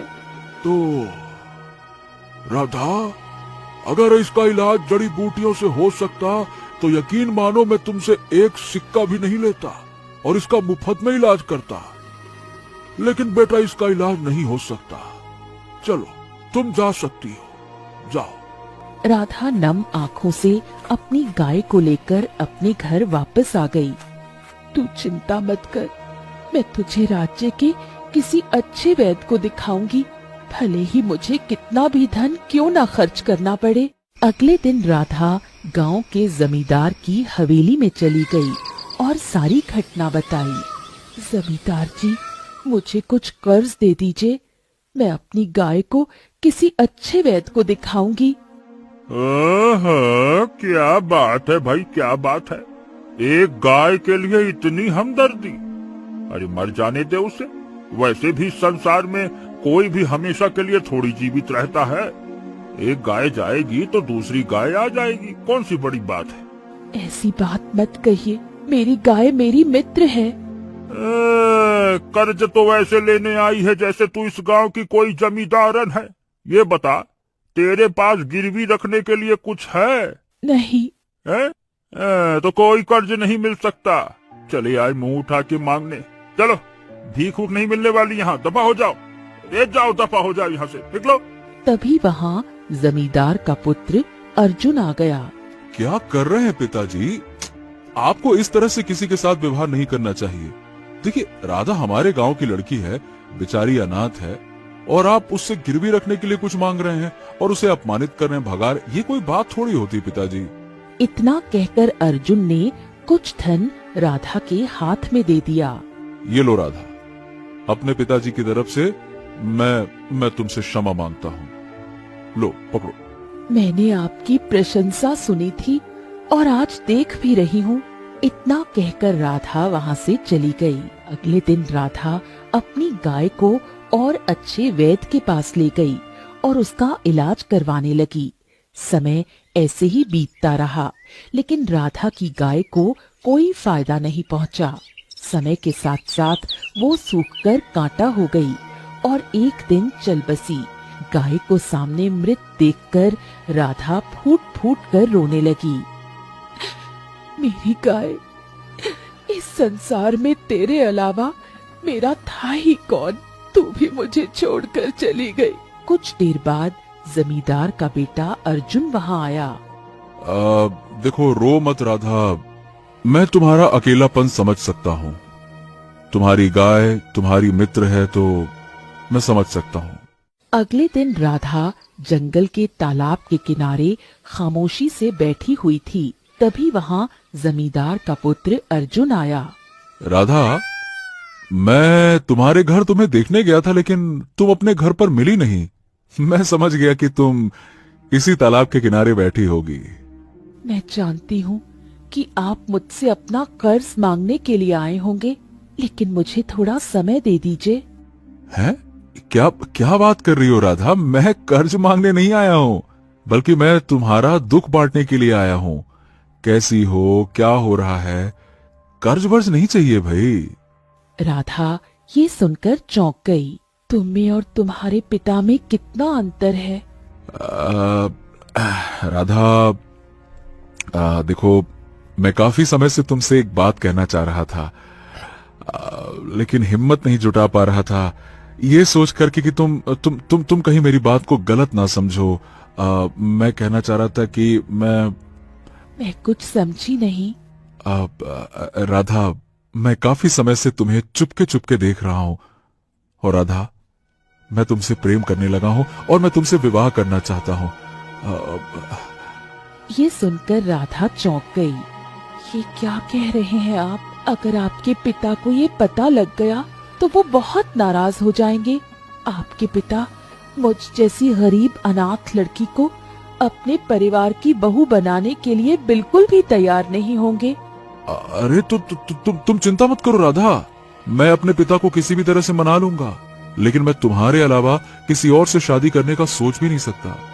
बस मैं ये जानना चाहता हूँ कि क्या तुम भी मुझसे शादी करोगी या नहीं करोगी, ये बताओ। आप जैसे सुंदर युवक से भला कौन शादी नहीं करना चाहेगा? ये सुनकर अर्जुन मुस्कुराने लगा। उस दिन के बाद से अर्जुन और राधा रोज रोज जंगल में मिलने लगे। अर्जुन राधा की मदद भी करता रहता था। एक दिन राधा अर्जुन से कहने लगी, अब आपसे मैं धन लेकर थक गई हूँ, मुझे शर्म आती है। मेरी एक गाय थी जिसका दूध बेचकर मैं अपना पेट पालती थी। अरे तो चिंता क्यों करती हो? मेरे होते हुए तुम्हें चिंता करने की कोई जरूरत नहीं है। मैं हूं ना। तभी वहाँ अचानक जमींदार आ गया। वाह वाह वाह वाह वाह वाह वाह, क्या बात है भैया, क्या बात है। तो ये गुण खिलाया जा रहा है। काफी समय से मेरे कानों में ये सूचना मिल रही थी कि तुम राधा से चुपके चुपके मिल रहे हो और तुम दोनों का कुछ न कुछ खिचड़ी पक रही है। आज सब कुछ मैंने अपनी आंखों से देख लिया। ए अर्जुन, चलो, अभी भी बैठा हुआ है वहाँ पे, चलो चुपचाप उठो और हवेली में चलो। मैंने कहा चुपचाप चलो हवेली में, सुनाई नहीं दिया क्या? चलो। पिताजी, मैं राधा से प्रेम करता हूँ। ज्यादा बकवास करना नहीं। इस अनाथ लड़की को मैं अपने परिवार की बहू कभी नहीं बनाने वाला, बिल्कुल नहीं, हरगिज नहीं। किसी भी फटीचर को उठा ले आए बहू बनाने के लिए। इतना कहकर जमींदार राधा की ओर देखने लगा। और तू भी जरा कान खोल के सुन ले। जमींदार के घर की बहू बनने के ख्वाब छोड़ दे। मेरे बेटे को फंसाकर तू अगर ये सोचती है कि तू रातों रात इस गांव की ठकुराइन बन जाएगी, तो ये तेरे गलत विचार है। चल चल अर्जुन, चल। अरे चल तू मेरे साथ। इतना कहकर जमींदार अर्जुन का हाथ पकड़कर उसे अपनी हवेली ले गया। पिताजी, आप समझिए तो सही, राधा बहुत अच्छी लड़की है। मैं उससे प्रेम करता हूँ, मैं उसको जानता हूँ। कभी कभी तो हमको यही समझ में नहीं आता है कि तुम गए किस पर हो, नामुराद कहीं के। अरे बेटा जी, राधा अच्छी लड़की है नहीं है, इस बात से मुझे कोई मतलब ही नहीं है। मैंने कब कहा कि वो बेकार लड़की है?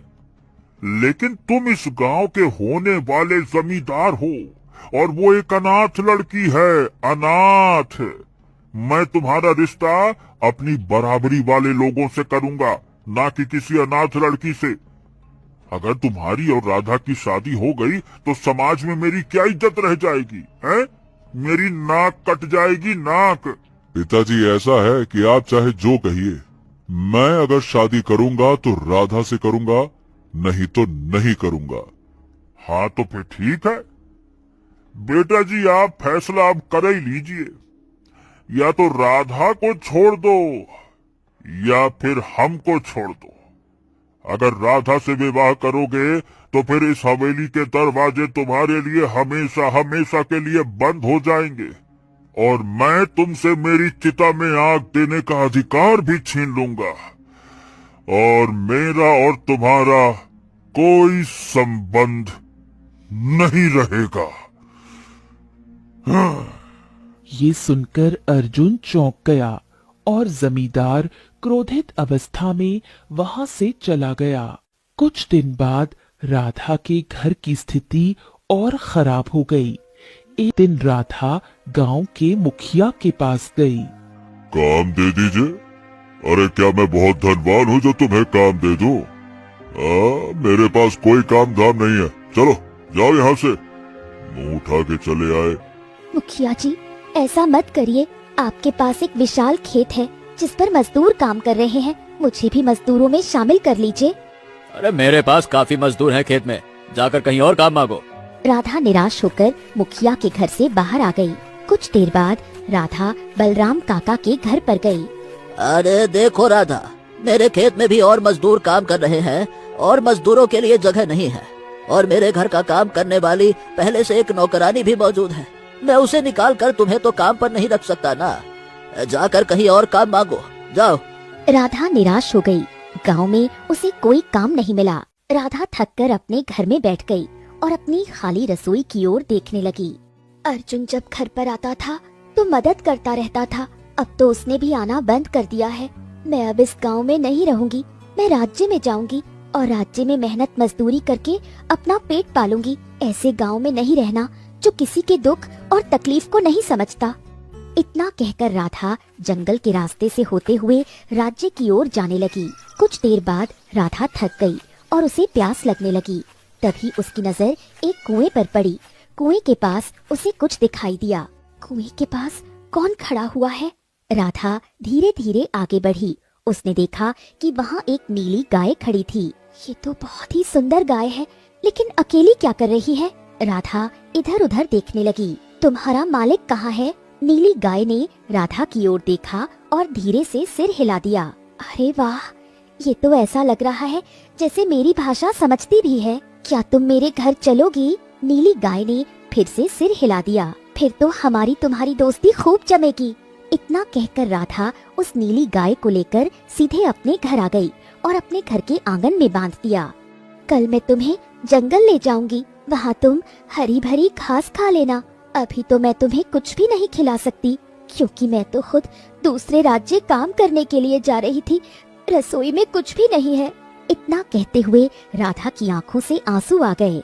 तभी गाय मनुष्य की आवाज में राधा की ओर देखकर बोली, घबराओ नहीं, अब मैं आ गई हूँ, अब तुम गरीब नहीं रहोगी। नीली गाय के मुंह से ये सुनकर राधा पूरी तरह चौंक गई। ये क्या, तुम मनुष्य की आवाज में बात कर सकती हो? मैं एक चमत्कारी और मायावी गाय हूँ, तुम मेरा दूध निकालकर सुनार को बेचना। मैं कुछ समझी नहीं। जब तुम मेरा दूध निकालोगी तो तुम्हें स्वयं पता चल जाएगा। अब तुम सो जाओ, तुम बहुत थकी हुई लग रही हो। राधा जाकर सो गई। अगली सुबह राधा सोकर उठी और बाहर आई। अब तुम मेरा दूध निकाल सकती हो। राधा जैसे ही नीली गाय का दूध निकालने लगी तो उसकी आंखें आश्चर्य से फैल गईं। गाय के थनों से सोने का दूध निकल रहा था। ये क्या, ये तो सोने का दूध है। हाँ, ये सोने का दूध है। कुछ समय बाद ये दूध ठोस हो जाएगा, फिर तुम इस सोने को किसी भी सुनार के यहाँ बेच देना, तुम्हें बहुत सारा धन मिल जाएगा। लेकिन एक बात का ध्यान रखना, धनवान बनने के बाद तुम कभी ये मत सोचना कि तुम्हारे बुरे समय में तुम्हारा किसने साथ दिया या नहीं दिया। तुम निस्वार्थ सेवा से लोगों की मदद करना और मेरे रहस्य के बारे में कभी किसी से मत कहना। ठीक है। राधा उस सोने को लेकर केशव नगर राज्य के एक सुनार के पास गई। क्या तुम ये खरीदोगे? हाँ हाँ हाँ हाँ, क्यों नहीं, भला ठोस सोने को कौन नहीं खरीदना चाहेगा। दिखाओ जरा। खरा सोना, ये लो ये लो। सुनार ने राधा को बहुत सारा धन दिया। राधा वो धन लेकर अपने घर आ गई। ये देखो कितना ढेर सारा धन। अब तुम इस धन से अपने सारे सपने पूरे कर सकती हो। उस दिन से राधा का समय बदलने लगा। नीली गाय रोज सोने का दूध देती और राधा उस दूध को सुनार के यहाँ बेच देती। कुछ ही समय में राधा अपने गांव की सबसे धनवान लड़की बन गई। उसके टूटे फूटे घर की जगह एक आलीशान हवेली खड़ी हो गई। ये देखकर जमींदार बुरी तरह से चौंक गया और अपनी पत्नी निर्मला की ओर देखने लगा। अरे निर्मला, मेरी तो ये समझ में नहीं आता कि अचानक से ये ससुरी राधा इतनी धनवान कैसे हो गई। कौन सा खजाना इसको हाथ लग गया?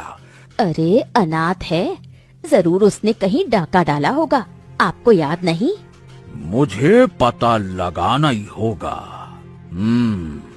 इतना कहकर जमींदार वहाँ से चला गया। एक दिन राधा अपनी हवेली में बैठी हुई थी, तभी अर्जुन वहाँ आया। अर्जुन को देखकर राधा बहुत खुश हो गई। कैसे हो अर्जुन? तुम विश्वास करो, इतने समय बाद तुम्हें देखकर मुझे कितना अच्छा लग रहा है। लेकिन तुम्हें यहाँ नहीं आना चाहिए था। तुम्हारे पिता को तुम्हारा मुझसे मिलना पसंद नहीं है। राधा तुमसे इतने दिनों से नहीं मिला। देखो, मैं ही जानता हूँ कि मैं इतने दिनों तक कैसे रहा। आज मैं सबकी नजरों से बच बचाकर तुमसे मिलने के लिए आया हूँ। कैसी हो तुम? कैसे जी रही हो? कैसे हो? बताओ ना। राधा मुस्कुराने लगी। अर्जुन पास में बैठ गया। राधा, विश्वास करो, जब से तुम धनवान बनी हो ना, सबसे ज्यादा खुशी मुझे है। लेकिन पता है, एक बात मुझे समझ में नहीं आ रही है कि तुम अचानक से इतनी धनवान कैसे बन गई? हाँ, ऊपर वाले ने छप्पड़ फाड़ के तुमको क्या दे दिया भाई? बताओ। राधा ने गहरी नजर से अर्जुन की ओर देखा। अगर कोई और पूछता तो मैं उसे कभी नहीं बताती, लेकिन तुम मेरे प्रेमी हो अर्जुन, इसलिए मैं तुमसे चाहकर भी कुछ छुपा नहीं सकती। इतना कहकर राधा ने शुरू से लेकर अंत तक सारी घटना बता दी और नीली गाय की ओर इशारा करने लगी। इस नीली गाय की वजह से मैं इतनी धनवान बनी हूँ। ये रोज मुझे सोने का दूध देती है। वाह, क्या बात है राधा, तुम्हारी गाय तो वास्तव में बहुत चमत्कारी गाय है। चलो, मैं बाद में आता हूँ मिलने, बहुत देर तक नहीं रह सकता, जाता हूँ। कुछ देर बाद अर्जुन वहाँ से चला गया। अगली रात राधा अपनी हवेली में गहरी नींद सो रही थी। तभी दो नकाबपोश उसकी हवेली में घुसे और सीधे नीली गाय के पास आ गए। नीली गाय उन दोनों नकाबपोशों को गौर से देखने लगी। कौन हो तुम दोनों? अरे दादा रे दादा, ये तो वास्तव में मायावी गाय है, वरना गाय कभी मनुष्य की आवाज में बात नहीं करती। तो देखते क्या हो, इसे तुरंत बेहोश कर दो। तभी पहले नकाबपोश ने बेहोशी की दवा निकालकर नीली गाय के ऊपर फेंक दी। अगले ही पल नीली गाय बेहोश हो गई। दोनों नकाबपोश नीली गाय को लेकर राधा की हवेली से चुरा कर ले गए। अगली सुबह जब राधा की आंख खुली तो उसने देखा कि उसकी नीली गाय हवेली में मौजूद नहीं थी। हे भगवान, मेरी नीली गाय तो यहीं बंधी रहती है, आखिर मेरी नीली गाय कहाँ गई? राधा पूरे गांव में नीली गाय को तलाश करने लगी, लेकिन उसे वो कहीं नहीं मिली। क्या हुआ राधा, क्या बात है? तुम सारे गांव में ये चिंतित अवस्था में क्यों घूम रही हो? कुछ हो गया क्या? मुखिया जी, मेरी नीली गाय जो हवेली से बंधी हुई थी अचानक से लापता हो गई है। राधा, कल मैं देर तक जाग रहा था, मैंने देखा कि दो नकाबपोश एक गाय को, जो कि बेहोशी की अवस्था में थी, जमींदार की हवेली की ओर ले जा रहे थे। समझ गई, तो ये सब कुछ जमींदार का किया धरा है। मुखिया जी, मेरी मदद कीजिए, इसका मतलब जमींदार मेरी गाय को चुरा कर ले गया है।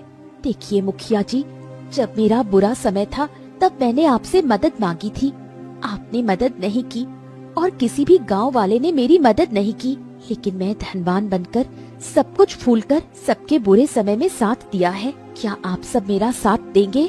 राधा, मैं और गांव का हर नौजवान तुम्हारे लिए अपनी जान भी दे देंगे।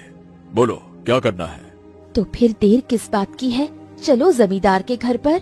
कुछ देर में राधा सारे गांव वालों को लेकर जमींदार की हवेली पहुंच गई। जमींदार ये दृश्य देखकर चौंक गया। अरे अरे अरे अरे, ये पूरी गांव की पलटन, क्या बात है भाई? आखिर तुम सब मेरी हवेली में एक साथ क्या कर रहे हो? क्या बात है? बनो मत, मेरी नीली गाय मुझे वापस कर दो। गाय? कौन सी गाय? कैसी गाय? किसकी गाय? क्या बकवास कर रही है राधा? अरे तुम्हारी नीली गाय का भला यहाँ पे क्या काम है? क्या मेरे पास गायों की कमी है? फालतू की बात करती है। अरे भाई लोग, चलो जाओ यहाँ से, मुझे भी बहुत सारा काम है। जा, दफा हो जा राधा यहाँ से, जा। तभी वहाँ एक आवाज आई, राधा, मुझे इन लोगों ने एक कमरे के अंदर बंद कर रखा है, मुझे बाहर निकालो। ये सुनकर राधा चौंक गई, ये मेरी गाय की आवाज है। अरे लेकिन राधा, गाय की आवाज मनुष्य जैसे कैसे हो सकती है? मुखिया जी, मैं सब कुछ आपको बाद में बताऊंगी, आप चलिए मेरे साथ। तुमने एक कदम भी आगे बढ़ाया तो ठीक नहीं होगा, बता रहा हूँ मैं। पीछे हो जाओ, पीछे हो जाओ। लेकिन राधा, मुखिया और गांव वालों ने जमींदार की बात नहीं सुनी और आवाज की दिशा की ओर बढ़ गए। कुछ देर बाद वो एक विशाल कक्ष में पहुँचे। राधा ने जैसे ही उस विशाल कक्ष को खोला तो अंदर एक नीली गाय बंधी हुई रो रही थी। देखा मुखिया जी, जमींदार की करतूत सामने आ गई। मैं तुम सबको देख लूंगा, एक एक को देख लूंगा, किसी को नहीं छोड़ूंगा मैं, किसी को नहीं। राधा ने अपनी नीली गाय को खोल दिया। आखिर तुम्हारी हिम्मत कैसे हुई मेरी गाय को चुराने की? इसमें जमींदार अकेला शामिल नहीं है, बल्कि उसका पुत्र अर्जुन भी शामिल है। ये सुनकर राधा चौंक गई। तुम क्या बात कर रही हो? अर्जुन तो मुझसे प्रेम करता है, वो भला मेरे साथ ऐसा क्यों करेगा? नहीं, वो तुम्हें धोखा दे रहा था। कल रात दो नकाबपोश तुम्हारी हवेली में आए थे और मैं उन दोनों को पहचान गई। उनमें से एक जमींदार था जिसका चेहरा मैं कभी जीवन में नहीं भूल सकती, और दूसरा उसका पुत्र अर्जुन था। मैंने कुछ दिन पहले अर्जुन को तुम्हारी हवेली में तुम्हारे साथ बातचीत करते हुए देखा था। तभी वहाँ अर्जुन भी आ गया और गुस्से से नीली गाय की ओर देखने लगा। मैंने तो तुमसे प्रेम किया था, तुमने मेरे साथ ऐसा क्यों किया? अरे मेरी प्यारी राधा, मैंने कोई तुमसे प्रेम नहीं किया था। हम तो जमींदार के पुत्र हैं और अक्सर अपना मन बहलाने के लिए तुम जैसी गरीब लड़कियों को बहलाने फुसलाने का काम करते हैं। मैं तुम्हें लेकर कभी गंभीर था ही नहीं राधा, लेकिन जब तुम्हारा समय बदला तब पिताजी ने मुझसे कहा कि बेटा ये तो पता करो कि राधा अमीर बनी कैसे। इसीलिए तो मैं तुम्हारे पास गया और तुमने बड़ी आसानी से मुझे अपने इस रहस्य का खुलासा कर दिया। राधा की आंखों से आंसू बहने लगे। तभी जमींदार क्रोधित अवस्था में दीवार से अपनी तलवार उतारने लगा। और राधा, इस गांव का सबसे धनवान व्यक्ति मैं था और मैं ही इस संसार का सबसे धनवान व्यक्ति बनना चाहता हूँ। मैं तुम्हें इतना धनवान होते हुए देख ही नहीं सकता। इतना कहकर जमींदार क्रोधित होकर नीली गाय के पास चला गया। अरे सारे फसाद की जड़ ये गाय है ना, मैं इस नीली गाय को छोड़ूंगा ही नहीं।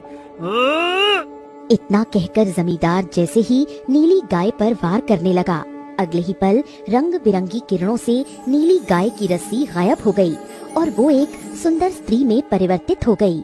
माँ! जमींदार भी बुरी तरह चौंक गया। गांव वाले सभी आश्चर्य में पड़ गए। कौशल्या रोने लगी और जमींदार की ओर देखने लगी। चौंक क्यों गए? मैं वही कौशल्या हूँ जिसे बरसों पहले गुफा में एक खजाना मिला था। तुम इसका रहस्य जान गए थे और तुमने खजाना छीनने का प्रयास किया। भागने के दौरान मैं कुएं में गिर गई और तुमने मुझे नहीं बचाया और मेरे ही खजाने को लेकर धनवान बन गए। ये सुनकर गांव वाले क्रोधित अवस्था में जमींदार की ओर देखने लगे। जिस कुएं के अंदर मैं गिरी थी वो कुआं पवित्र था। कुएं के अंदर गिरकर मैं मरी नहीं थी बल्कि बेहोश हो गई थी।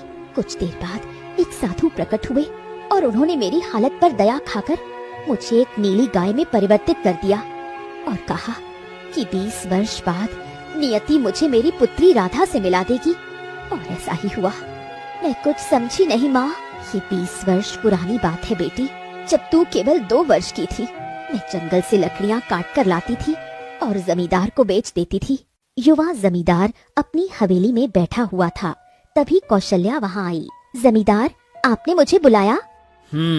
कौशल्या, बात यह है कि मुझे एक अच्छी गुणवत्ता की लकड़ी चाहिए जो कि जंगल की गहराई में मिलेगी। जमींदार, लेकिन जंगल की गहराई में तो खूंखार जंगली जानवर रहते हैं। हाँ, जानता हूँ। इसलिए तो तुम्हारे साथ मैं भी चलूंगा। तुम उसकी चिंता मत करो, ठीक है? चलो। कुछ देर बाद जमींदार कौशल्या के साथ घने जंगल की गहराई में पहुंचा। तभी कौशल्या की नजर एक गुफा पर पड़ी। जमींदार, वो देखो, सामने एक गुफा है। ये गुफा बड़ी विचित्र लग रही है। हाँ, अंदर मत जाना, क्या पता अंदर कोई राक्षस वाक्षस हो। लेकिन कौशल्या जमींदार की बात को अनसुना कर गुफा के अंदर चली गई। अरे मूर्ख कहीं की, गुफा के अंदर ही चली गई। कहीं कोई राक्षस हुआ तो इसे खत्म कर देगा। एक काम करता हूँ, मैं चेहरे पे नकाब लगा लेता हूँ और फिर अंदर जाता हूँ। इतना कहकर जमींदार ने चेहरे पर नकाब लगाया और अंदर चला गया। अंदर एक प्राचीन बक्सा रखा हुआ था। कौशल्या उस बक्से को खोलने वाली थी। अरे कौशल्या, रुको। उस बक्से को हाथ मत लगाना, क्या पता उसके अंदर कुछ खतरा हो। जैसे ही कौशल्या ने बक्सा खोला, उसके अंदर ढेर सारी स्वर्ण मुद्राएं, सोना चांदी और मोती रखे हुए थे। ये क्या? मैं तो धनवान हो गई। ये तो खजाना है। जमींदार के मन में लालच आ गया। हाँ, अरे ये खजाना तो मेरे हवाले होगा। ला कौशल्या, ये खजाना मेरे हवाले कर दे। ला, दे इधर। गुफा के अंदर मैं गई। खजाना मेरा है, भला तुम्हें खजाना क्यों दूं? अरे ऐसे कैसे नहीं देगी तो मैं इस खजाने को छीन लूंगा और तुझे भी मार दूंगा और सबको कह दूंगा कि तू जंगली जानवरों का शिकार बन गई। कौशल्या जमींदार के इरादों को भांप गई और खजाना लेकर दौड़ने लगी। अरे रुक, रुक। वो गुफा से बाहर भाग गई और जमींदार भी उसका पीछा करने लगा। अचानक कौशल्या कुएं के अंदर गिर गई। ये सुनकर हर गांव वाला चौंक गया। तभी वहाँ रंग बिरंगी किरणों के साथ वही साधु प्रकट हो गए। तुम्हारी वजह से एक पुत्री अपनी माँ से 20 वर्षों तक अलग रही। मैं वही साधु हूँ जिसने अपनी मायावी शक्ति से कौशल्या को नीली गाय के रूप में बदल दिया था। मैं तुम्हें पत्थर का बना दूंगा। क्षमा कर दीजिए महाराज, क्षमा कर दीजिए साधु महाराज, गलती हो गई मुझसे, क्षमा कर दीजिए, हो जाती है गलती। शांत। एक शर्त पर क्षमा करूंगा। जो खजाना तुझे मिला था वो खजाना तुझे कौशल्या के हवाले करना होगा। जमींदार तुरंत अंदर गया और प्राचीन बक्सा कौशल्या के हवाले कर दिया। याद रखना, अगर कभी भी कौशल्या या उसकी बेटी को नुकसान पहुंचाने का प्रयास किया तो अंजाम बहुत बुरा होगा। इतना कहकर साधु रंग बिरंगी किरणों के साथ वहाँ से गायब हो गए। कौशल्या वो प्राचीन बक्सा लेकर अपनी बेटी राधा और सभी गांव वालों के साथ जमींदार की हवेली से बाहर आ गई।